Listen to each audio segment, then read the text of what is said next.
هذه لكن وكدوبة يا لايف برنامج كوجتها هذه بدني هذه waxaan sameeynay barnaamij la yiraahdo ursamo oo cafiskiisa maxaad ku saabsan marka qof maalin ku dulmiyay ama ku caayay ama ku xantay ama ku aflagaadeeyay ama dhibaato nabar ma kano ah ku geystay ya haduu jiro inaad iska cafiso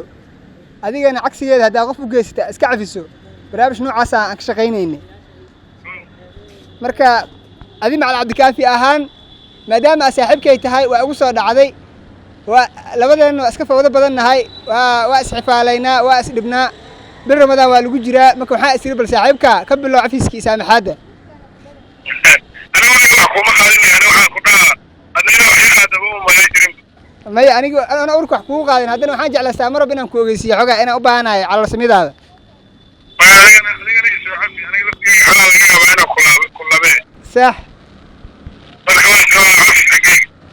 اوكي marka cabis waayade cabis ana qof muslim oo qabo ma jirtaba wala ninki ugu daray dulmiyo oo ku sheegay makaniyo waa kulay waana loo baahan yahay waqtigan asalaada dadku inay sacfiyaan Soomaan cabis ma duubo way taadeen laakiin waa ku duubaya live barnaamij ku jirtaa hada badani hadi marka Cabdikaafi fariinta u reebaysa maxaa waaye dadka ma kano caloosha ka buka inay cafiyaan xoogaa ay ku adag tahay aniga laftiga dad wax dhex mareena jira oo aan Cabdikaafi aan inoo suuxleeyay waa culumane oo tacalin kusine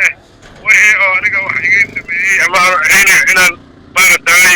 waa afiyay ay wala wixii wax iga tabayo ay afiyaano taasoo leeyahay adigana waa walaalkeena tahay barnaamijkaada wadana waa ku soo dhaweeyay askariyow أنا كم أستمتع. أيوة عبد الكافي وسلامة ولكن جزاك الله.